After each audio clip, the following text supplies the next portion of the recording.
Seguimos entonces en el periodo número 21, el episodio número 21, el periodo de los jueces. Y este texto del libro de los jueces, propio del deuteronomista, contiene dos afirmaciones principales. La primera señal, la existencia de dos generaciones o etapas dentro de la historia de Israel. La del tiempo de Josué, la conquista, y la del periodo de los jueces, la etapa premonárquica. La segunda emite una valoración o juicio religioso moral sobre cada una de ellas. Juicio positivo para la generación de Josué y negativo para la generación de los jueces. Este periodo premonárquico de los jueces tuvo una duración de al menos 350 a 400 años. Es decir, que cuando usted lee el libro de los jueces, tiene una narrativa histórica de al menos unos 350 a 400 años luego de la conquista o a la finalización de la conquista de la tierra. Además, los jueces de Israel van desde el primero de ellos que se registra, que fue Otoniel, hasta el último de ellos, que por cierto no está en el libro de jueces, sino que está en Primera de Samuel, capítulo 7, versículo 15, donde dice que Samuel juzgó todos los días de su vida a Israel. Samuel y sus hijos fueron los últimos jueces de la nación de Israel. El capítulo 8 de Primera de Samuel, verso 1 al 3 dice: cuando Samuel ya era viejo, puso a sus hijos como jueces sobre Israel. El nombre del primogénito era Joel y el nombre del segundo Abías. Estos juzgaban en Berseba, pero sus hijos no anduvieron en los caminos de su padre, sino que se desviaron tras ganancia deshonesta, aceptaron soborno y pervirtieron el derecho. Los jueces, además de Israel, que se registran en el libro que lleva su nombre, se dividen en dos secciones, o se conocen como jueces mayores y jueces menores. Los jueces mayores incluyen a Otoniel, capítulo 1, versículo 11, Ehud, Débora y Barak, Gedeón, Jefté y Sansón. De seguro que de estos 6 jueces mayores que hemos mencionado, alguno le ha sonado, y uno de ellos es Sansón, porque hemos escuchado mucho acerca de la historia de Sansón. La segunda sección, que se conoce como jueces menores, son los que se nombran como Sangar, Tolat, Yair, Itzán, Elón y Agdón. El libro de los jueces acentúa la presencia de Dios y además nos revela la desobediencia constante en que incurría este pueblo. Este periodo de los jueces se caracteriza entonces por la secuencia teológica de 4 ciclos: pecado, castigo, oración y conversión y salvación. Tenemos, como narra la estructura de este libro, 2 generaciones. Una que conoce al Señor y es sensible y llora por su pecado, y una generación que es insensible, peca y no llora por su pecado. Esa es algo muy marcado en este libro, y constantemente encontramos en este libro un patrón que lo encontramos por primera vez en el capítulo 2 y en el versículo 11, cuando dice: entonces los hijos de Israel hicieron lo malo ante los ojos del Señor. Ese va a ser el patrón que va a estar presente en todo el libro de los jueces. Una y otra vez la triste y funesta declaración: entonces los hijos de Israel hicieron lo malo ante los ojos del Señor. Como dijimos, el ciclo teológico o la secuencia teológica del libro se divide en 4 ciclos. Pecado. Y en esta mañana vamos a ver cada una de esas secuencias y lo que envolvía o lo que se daba dentro de ese contexto de los 4 ciclos que se narran en este libro. El primero es el pecado. Y este se relata en la declaración o en la narrativa de este libro cuando dice una y otra vez: y los hijos de Israel hicieron lo malo ante los ojos del Señor. ¿Pero cómo hicieron lo malo? Dice el verso 11: y sirvieron a los Baales. Luego vamos a encontrar en el capítulo 3, el versículo 7: y los hijos de Israel hicieron lo malo ante los ojos del Señor. ¿Y qué dice? Y olvidaron al Señor su Dios. Añade otra cosa más. En la primera declaración, en la primera mención del olvido y del pecado que el pueblo hacía ante los ojos del Señor, simplemente nos dice que servían a los Baales. Pero luego en el capítulo 3, el verso 7, nos amplía un poco más y nos dice que hicieron lo malo ante los ojos del Señor. Dice: y olvidaron al Señor su Dios y sirvieron a los Baales y a las imágenes de acera. Ya no habla solamente de los Baales, sino que también ahora incluye las imágenes de acera. Luego en el capítulo 6, el verso 1, hay otra declaración. Dice: y los hijos de Israel hicieron lo malo ante los ojos de Jehová. Y así sucesivamente. Y la descripción más grande o más larga o que incluye la mayoría de los pecados o de los dioses que ellos siguieron abandonando al Dios verdadero, nos las va a mencionar el capítulo 10 en el versículo 6 cuando dice: y los hijos de Israel, miren lo que dice, volvieron a hacer lo malo ante los ojos del Señor, sirvieron a los Baales. Ya lo había mencionado en el capítulo 2, verso 11. A Astarot, ya lo había mencionado en el capítulo 3, verso 7. Y ahora se extiende a otros dioses que ellos adoptaron y que ellos empezaron a adorar y a servir. Y dice: y a los dioses de Aram, a los dioses de Sidón, a los dioses de Moab, a los dioses de los hijos de Amón, a los dioses de los filisteos. Y dice: abandonaron pues al Señor y no le sirvieron.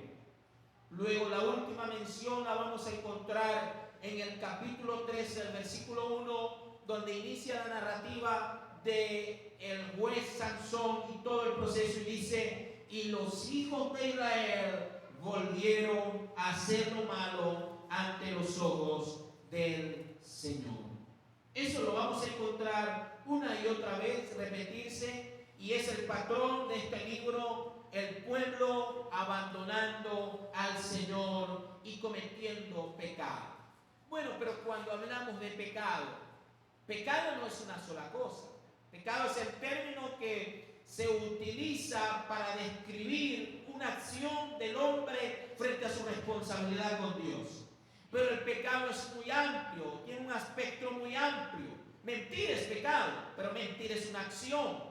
No es el nombre en sí de la palabra pecado. Entonces, cuando hablamos de que ellos abandonaron al Señor y que dentro de los 4 ciclos que hay se encuentra pecado, entonces tenemos que pensar cuál fue el pecado que ellos hicieron o los pecados que ellos hicieron. Entonces, lo que nos declara de una forma clara y de una forma, aleluya, literal, nos dice el libro, es que el pecado que los hijos de Israel cometieron, o lo que ellos hicieron, fue que dejaron al Señor y le sirvieron a otros dioses. Ese pecado es el pecado que se conoce como la idolatría. Entonces, ¿qué es el pecado que ellos estaban cometiendo? Ellos estaban cometiendo el pecado de la idolatría, que lo estaban copiando, según lo que dice el capítulo 10, verso 6, de al menos 7 pueblos que se detallan en el versículo 6 del capítulo 10. Ahora, ¿qué es este asunto de la idolatría? Bueno, la idolatría está relacionada con la adoración a otros dioses, el servicio a otros dioses, pero también con la creación de otros dioses.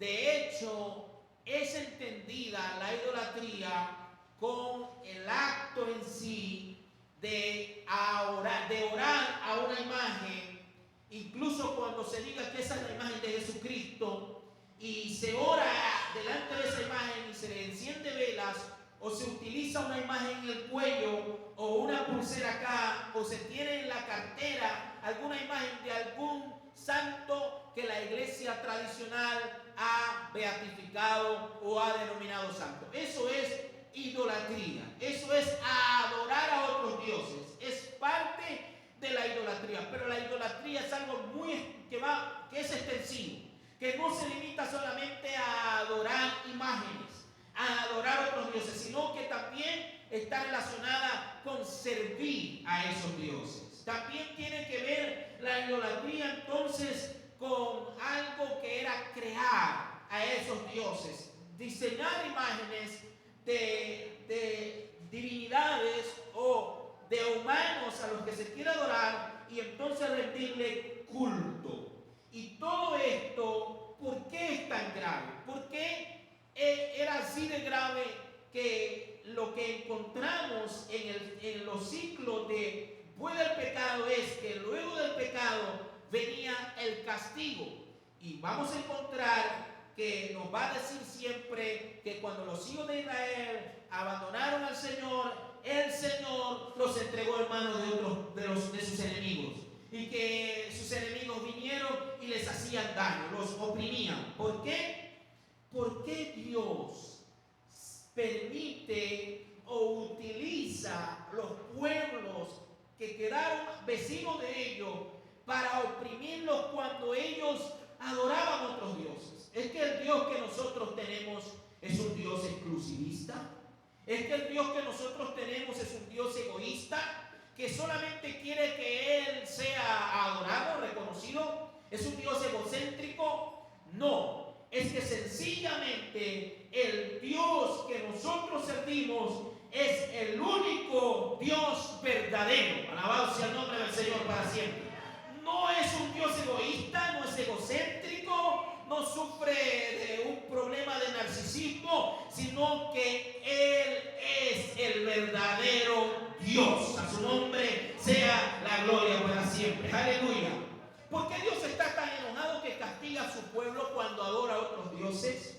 Bueno, tenemos que hacernos esa pregunta porque nosotros vivimos en una sociedad pluralista y el pluralismo afirma que todas las religiones se dirigen hacia el mismo destino, pero que todos ponemos a ese destino y al camino que lleva a él nombres distintos.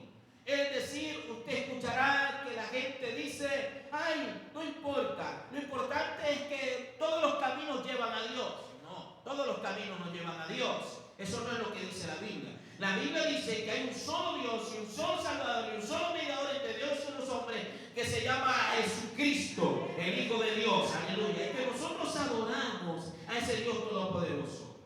Y siguiendo en el orden de lo que el pluralismo afirma, ellos dicen que puede ser ese camino o ese Dios al que nosotros adoramos, puede ser el cielo, pero también puede ser el nirvana, o a través de Krishna, Buda o Alá, o simplemente podemos llamarlo el gran arquitecto o Gaia, o la gran madre tierra. Ya llama a Dios lo que quieras, madre, padre, no importa. Los griegos y los romanos tenían a Zeus y a Hermes, igual que igual que en el cristianismo tenemos a Dios y Cristo. Los asirios tenían a sus propios dioses, a su propio dios Azur, y los egipcios adoraban a Osiris y a Isis, y a su hijo Horus con cabeza de halcón, junto con el buey Apis y otras deidades locales. Los persas oraban a Urua, Mazda y a Listis, aleluya, Y tanto si consultamos los canales de la nueva era, o los medios espiritistas, o los Hare Krishnas, cantamos o si cantamos mantras hindú, o vamos y practicamos nuestra clase y nuestra sección de yoga, o si simplemente vamos los domingos a la iglesia, todo es lo mismo, dice el pluralismo. Eso no es cierto. Esta declaración del pluralismo o esta definición del pluralismo es uno de los ataques más frontales al primer y segundo mandamiento del decálogo que se encuentra en Éxodo capítulo 20, versículos 12 en adelante, donde el primer mandamiento afirma: no tendrás dioses ajenos delante de mí. Eso lo dijo Dios, y eso es palabra de Dios, y eso es verdad. Ahora, cuando dice no tendrás dioses ajenos delante de mí, la palabra delante de mí, su significado literal es al lado mío, o junto a mí, en adición a mí, o frente a mí. Cuando leo esa parte de la escritura, no puedo seguir compartiendo la postura pluralista. No importa si tú sigues la religión hindú y usted adora el gnosticismo, o usted es gnóstico, o usted es de una o de otra clase de religión. Todos vamos a estar con Dios un día. No, señores. Dios ha dejado su palabra y ha dicho cuál es el camino para que el hombre sea salvo, y ha establecido los medios de salvación. Este mandamiento subraya el monoteísmo estricto del judaísmo y el cristianismo. Los cristianos creemos en un solo Dios verdadero, manifestado en tres divinas personas. Alabado sea el nombre del Señor. Dios Padre, Dios Hijo y Dios Espíritu Santo. No puedes comparar a Dios. No puedes igualarlo a ningún santo o deidad o religión. Esto incluye que la fe en Jesucristo es el único camino para la salvación. El segundo mandamiento al que el pluralismo ataca, o con el cual el pluralismo se encuentra y el cristianismo no forma parte de esa filosofía, es que ese segundo mandamiento decía: no te harás imagen ni ninguna semejanza de lo que está en el cielo, ni en la tierra, ni debajo de la tierra. Así como el primer mandamiento asevera la unidad de Dios y es una protesta contra el politeísmo, que era la adoración a diversos dioses, que era la religión de los pueblos alrededor de Israel, el segundo mandamiento sostiene su espiritualidad y se declara contra la idolatría y contra el materialismo. Algunas formas de idolatría no siempre son las que comúnmente nosotros podemos reconocer como adorar imágenes o prenderle velitas al santo fulano, sino que la idolatría abarca otros contextos o incluye y se extiende más allá de la mera comprensión de lo que es adorar una imagen, o ponerse un collar con una imagen, o tener alguna imagen de un dios en la cara, de un santo o mal llamado santo en la cartera. El apóstol Pablo nos va a decir algo en la carta a los Colosenses, el capítulo 3, el verso 5, y dice lo siguiente: haced morir pues lo terrenal en vosotros. Y miren lo que dice: fornicación, impureza, pasiones desordenadas, malos deseos y avaricia, que es idolatría. Entonces, ya teniendo una amplitud de todo lo que es la idolatría, no era solamente el acto de postrarse delante de alguna imagen y reconocerla y pedirle como un dios, sino que la idolatría iba carcomiendo la moral, porque la idolatría no está asociada únicamente con el acto de postrarme ante un Dios y adorarlo, sino que la idolatría se extiende y se convertía en un estilo de vida. Estos dos mandamientos de los 10 mandamientos que están en el Decálogo, es decir, el 20% de los 10 mandamientos, los dos primeros de iban afirmando y declarando que no se podía adorar a otros dioses, que no se podía comparar a Dios con otros dioses, que no se podía servir a otros dioses. Y esto le recordaba a Israel su identidad, su propósito, su misión y la adoración a Dios. Ellos no solamente no debían tener otros dioses, tampoco debían hacerlo con sus propias manos, sino que también tenían como mandamiento que no debían adorarlo y mucho menos servirle. Esta prohibición encerraba la importancia de establecer que no podían tener ningún contacto con la cultura de los pueblos donde ellos llegaban.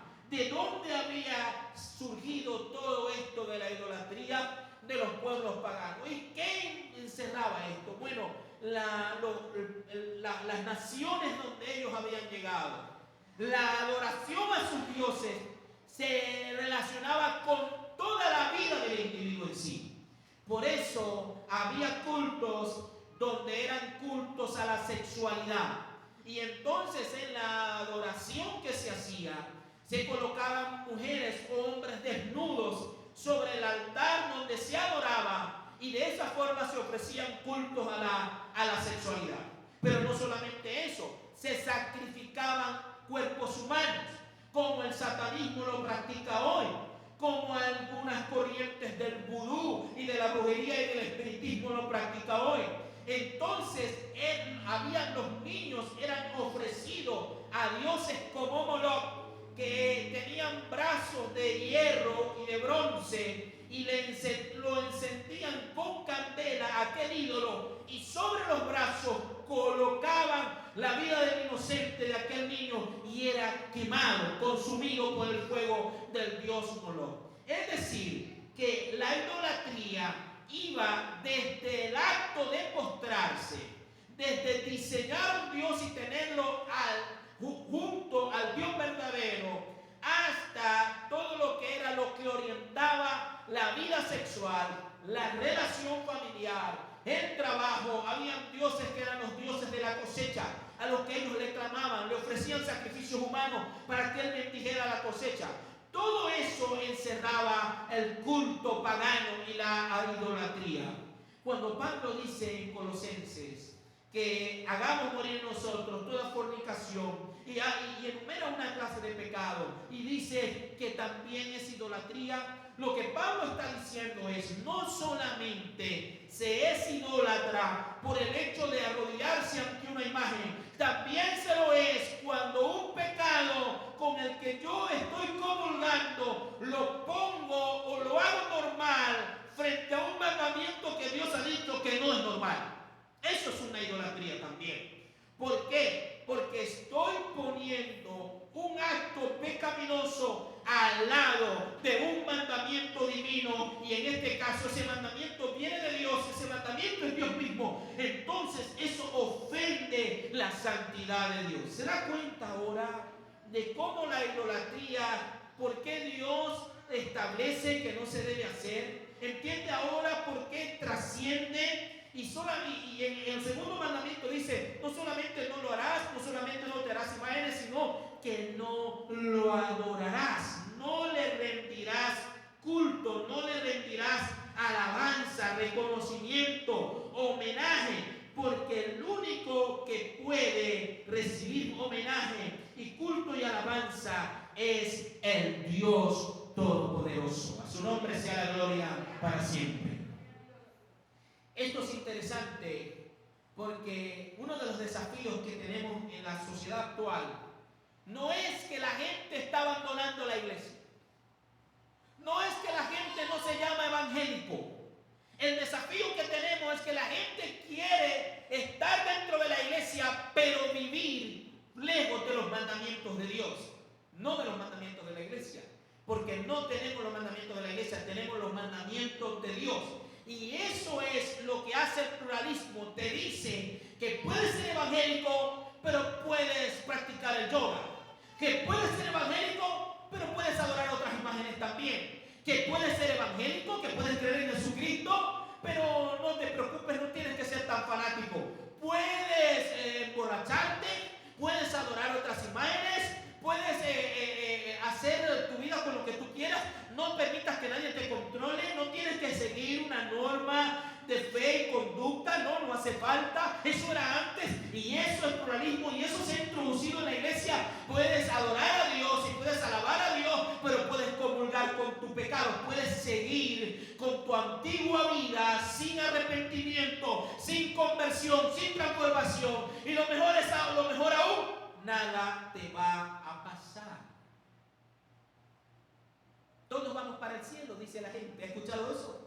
Es que cuando nos moramos, ¿quién asegura si vamos para el cielo? Yo creo que Dios es tan bueno que todos vamos para allá. Eso no es cierto.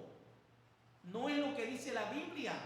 El Señor lo estableció. El Señor puso un camino. Y el Señor le dijo al pueblo de Israel, en aquel mandamiento de Éxodo capítulo 20, en el segundo mandamiento, mire lo que el Señor le dice. Le dice que no lo puede hacer, pero también mire lo que le dice. Dice fuerte, porque yo soy Jehová, no te inclinarás ni las honrarás, porque yo soy Jehová, Dios fuerte, celoso, que visito la maldad de los padres sobre los hijos hasta la tercera y cuarta generación de los que me aborrecen. ¿Sabe por qué no podemos servir al Señor y servir a otros dioses, servir al Señor y servir a nuestros propios intereses, servir al Señor y servir al pecado? Porque el Señor aborrece esa conducta. Porque el Señor dice, porque yo visito la maldad. Y esa palabra, visito, es que Dios castiga la maldad. Y ese es el segundo ciclo de los 4 ciclos que se encuentran en el periodo del libro de los jueces, que es el castigo. Y lo encontramos en la primera mención, en el capítulo 2, en el versículo 14, donde dice, se encendió contra Israel el furor de Jehová. Y se encendió el furor contra Israel de Jehová, el cual lo entregó en manos de los robadores que lo despojaron y lo vendieron en manos de sus enemigos de alrededor, y no pudieron ya hacer frente a sus enemigos. Particularmente no creo que todo lo negativo que nos pueda pasar, o que el sufrimiento en sí, tiene como única razón el que el pecado sea la razón de ese sufrimiento.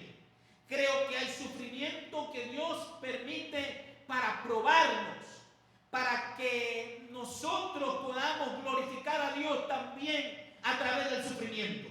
Pero no por eso puedo desestimar y entonces restarle importancia a que el pecado trae consecuencias. Si bien es cierto que hay un extremo que dice que todo lo malo o lo negativo que le puede pasar a usted es porque está en pecado, es porque Dios lo ha alejado, es porque Dios no está con usted. No soy de esa corriente. Tampoco soy de aquella que dice, no, bueno, si te está pasando algo, todo es una prueba. No, muchas veces lo que sucede es juicio de Dios por la desobediencia, es castigo de Dios por el pecado de la humanidad. Y eso es un acto de misericordia. ¿Cómo así, pastor? Sí, la Biblia dice que Dios al que ama lo corrige, lo castiga. Que Dios al que ama entonces se acerca y a través de su misericordia y un acto de juicio la manifiesta de tal manera que el individuo pueda reaccionar a través del juicio y del castigo de Dios. Capítulo 3, versículo 8 dice, y la ira de Jehová se encendió contra Israel y los vendió en manos de Cusar-Riaquín, rey de Mesopotamia, y sirvieron los hijos de Israel a Cusar-Riatacín 8 años. Es decir, que el pecado trae como consecuencia castigo, y que ese castigo se puede ver manifestado quizás a través de una enfermedad, puede ser. Se puede ver manifestado a través de la ruina económica, también puede ser. Se puede ver manifestado a través de diferentes desgracias o sufrimientos de la vida. Pero no existe tal cosa como que el pecado no trae una consecuencia. No existe. Hay una consecuencia que viene sobre la desobediencia y sobre la maldad y sobre el pecado. Uno de los problemas que afrontamos hoy es que estamos frente a una sociedad moderna donde no hay que hacer sentir mal a nadie. Hay que hacer que todo el mundo se sienta bien. No lo juzgues, no hay que juzgar a nadie. Hay que entenderlo, hay que amarlo, hay que abrazarlo. Es que el amor está expresado a través de la disciplina.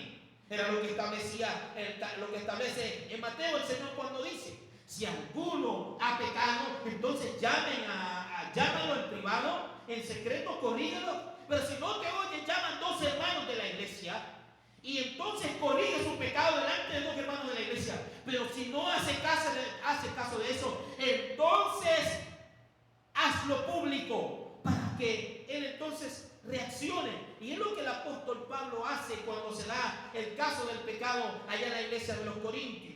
Y todo el mundo estaba callado, nadie decía nada. Y una familia se atrevió a escribirle al apóstol Pablo y le dijo: hay un caso, y menciona el caso de un hijo que estaba viviendo con su madrastra, que le había quitado, o su papá seguro se había separado de su madrastra, o él se la había quitado, y él estaba viviendo con ella. Y Pablo dice: esto no se puede aceptar. El tal se ha entregado a Satanás para ver si se arrepiente y por lo menos podamos rescatar su alma. Y luego más adelante dice que ya se ha arrepentido, que por favor lo restauren, que lo perdonen, pero no evade la corrección. El correctivo se tiene que aplicar, porque cuando la iglesia no es firme en aplicar los correctivos, entonces el individuo que ha fallado interpreta su falta como que la iglesia lo avala, y no hay sentido de responsabilidad y conciencia frente al error, y se hace fácil repetirlo. Se hace fácil volver a caer en el mismo error. La iglesia, en este caso los líderes, tenemos la responsabilidad espiritual y moral de aplicar la disciplina de la iglesia de tal manera que eso ayude para que toda la comunidad entienda que cuando hay pecado, que cuando se cometen errores, debemos asumir la responsabilidad de eso, arrepentirnos y pedir al Señor que tenga misericordia. Cuando esto sucedía, entonces los enemigos se apoderaban de sus cosechas, se apoderaban de sus propiedades y los sometían y los hacían sus vasallos, sus esclavos. Y es entonces donde el capítulo 3, el verso 9, nos da la tercera fase de este ciclo, o el tercer paso de este ciclo, que era conversión y oración. Verso 9: entonces clamaron los hijos de Israel a Jehová, y Jehová levantó un libertador a los hijos de Israel y los libró. Cuando ellos pecaban, Dios les enviaba castigo a través de sus enemigos, a través de la pérdida de sus cosechas. Los subyugaban las naciones vecinas o los pueblos que habían quedado junto a ellos. Y cuando ellos se veían en un periodo prolongado bajo el juicio de Dios, entonces clamaban al Señor.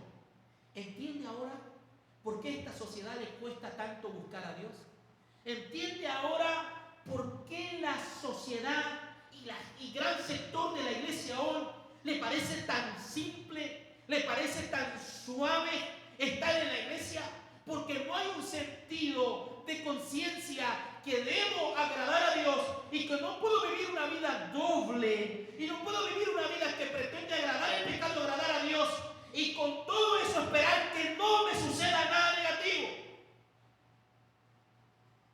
Entonces eso hace que la gente le pierda el sentido de seriedad a la palabra de Dios, a la iglesia, a los ministros, porque no hay de qué preocuparse.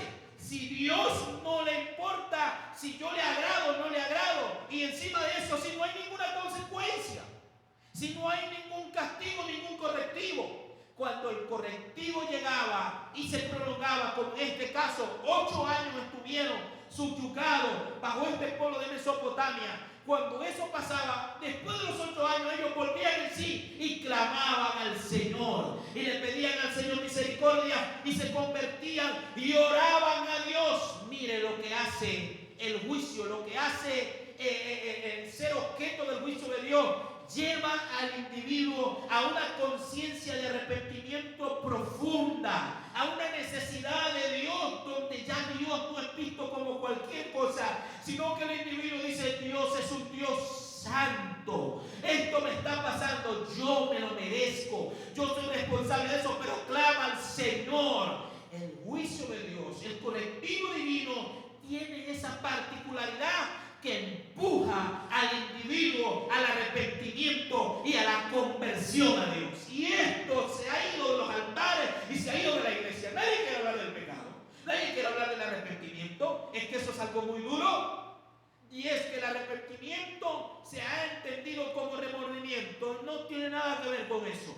Porque el arrepentimiento te hace consciente de tu pecado, te hace que te sincerices contigo y con Dios y que entiendas que eres un pecador, pero te hace acercarte a Dios. Mientras que el remordimiento solamente se queda en tu mente esa insatisfacción, esa decepción de no haber cumplido la expectativa frente a Dios, de haberle fallado a Dios. Pero el remordimiento te aleja de la iglesia y te aleja de Dios, pero el arrepentimiento te empuja a Dios. Eso es lo que dice el apóstol Pablo, porque la tristeza que es según Dios produce arrepentimiento, por medio de la cual que aquel que la sufre o la padece encuentra de nuevo la paz con el Señor. A su nombre sea la gloria para siempre. Oración. La oración se convierte en un elemento del creyente o del que ha sido objeto del juicio de Dios, que se vuelve un elemento útil, porque clamando al Señor, Dios interviene y tiene misericordia. Y luego, como final de este ciclo, Dios les daba salvación. El mismo capítulo 3, el verso 15, dice: y clamaron los hijos de Israel a Jehová, y Jehová le levantó un libertador. El Señor escuchaba la oración. El Señor veía el arrepentimiento del pueblo. Y entonces escuchaba el clamor de la gente y Dios los salvaba, como enviándole jueces que eran libertadores. Ahora, esta época de los jueces y este momento de intervención salvadora era donde Dios, de forma sobrenatural, venía sobre ciertos hombres en este libro de Jueces, como fue Gedeón, como era Sansón, que dice que el Espíritu de Dios venía sobre Sansón y le daba una fuerza sobrenatural. Es decir, que la salvación de Dios iba acompañada con la elección de ciertos individuos que en el Antiguo Testamento no eran poseídos por el Espíritu Santo, y a través de aquel influjo y a través de aquel carisma del Espíritu, ellos se convertían en libertadores y hacían prodigios para Dios y para el pueblo y libertaban al pueblo. Hoy el Espíritu Santo no viene sobre algunos, sino que está sobre todos los creyentes para darnos la fuerza para poder enfrentar el pecado, para poder enfrentar este mundo y para poder seguir adelante. adelante. Alabado sea el nombre del Señor para siempre. Cuando leemos el Antiguo Testamento, es normal escuchar a algunos pensadores o predicadores decir que el Antiguo Testamento es un libro muy duro de la ley y que no encuentran la gracia de Dios.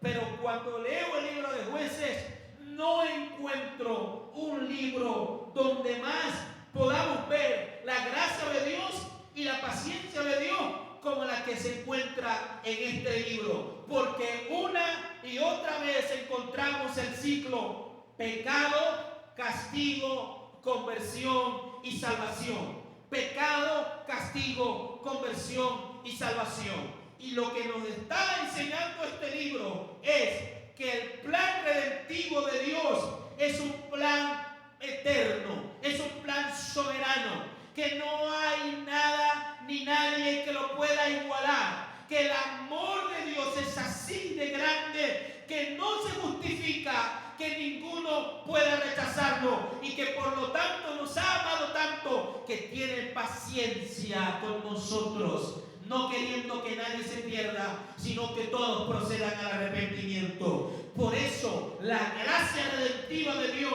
en este periodo de los jueces, que se conoce como la época oscura de la nación de Israel, nos refleja cómo el amor y la redención de Dios para con su pueblo fue inigualable e incomparable. El Dios al que nosotros servimos es un Dios misericordioso, bondadoso, perdonador, salvador, y es un Dios de justicia, y es un Dios que invita a los pecadores al arrepentimiento. El castigo y el juicio no es la culpa de Dios, es la consecuencia de su desobediencia. Él ha provisto su misericordia, su palabra,